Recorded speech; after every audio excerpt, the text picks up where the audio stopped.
Staying with Ramaphosa, the president is visiting the United Kingdom this coming week.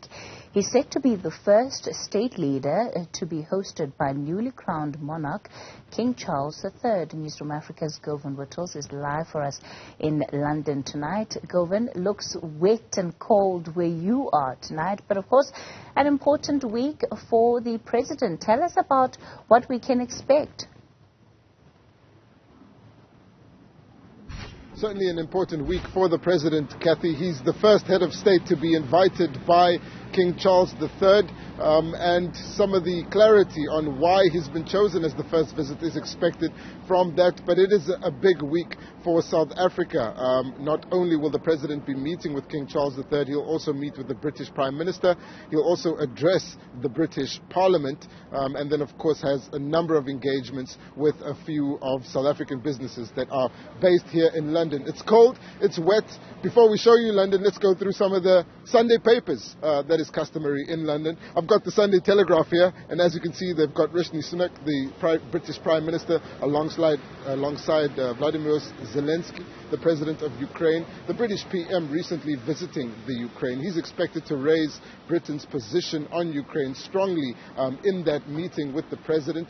It'll be a closed meeting, but we do expect to get some opening remarks. And then one of the other papers we've got for you here is the Sunday Express. A little bit wet because of the rain, but the title is Shameless. The FIFA boss defends Qatar over human rights record and brands the West racist. That, of course, related to Gianni Infantino. That story about those comments made by the FIFA president. Just some of the headlines here in Britain. Donald Trump, also a big talking point in the Sunday papers. And now let's take a look at what London looks like tonight. We'll be here for the rest of the week, not only following the president, but Newzroom Afrika hopes to bring you exclusive coverage on some of the issues that will be affecting the ANC's national conference at the end of the year. Right now, you're looking out over the River Thames. There's that London skyline, of course, iconic in its own view. And while we're here, we hope to bring you a few interviews. We'll go through some of them. The whistleblower, Ethel Williams, agreeing to speak to Newzroom Afrika just about expectations ahead of that ANC conference, as well as what the party will decide with regards to state capture. Then we'll give you some coverage, of course, from the ANC's London branch. The chairperson also due to speak to us within the next few days. And then, of course, we hope to speak to the president himself once he arrives. He'll be touching down here in London tomorrow morning. We'll bring you those visuals live on Newzroom Afrika channel 405, and then we'll be speaking to a few of the South Africa House representatives here in London, including the British High Commissioner. It's still wet here. The rain is expected to continue throughout the night and throughout the week.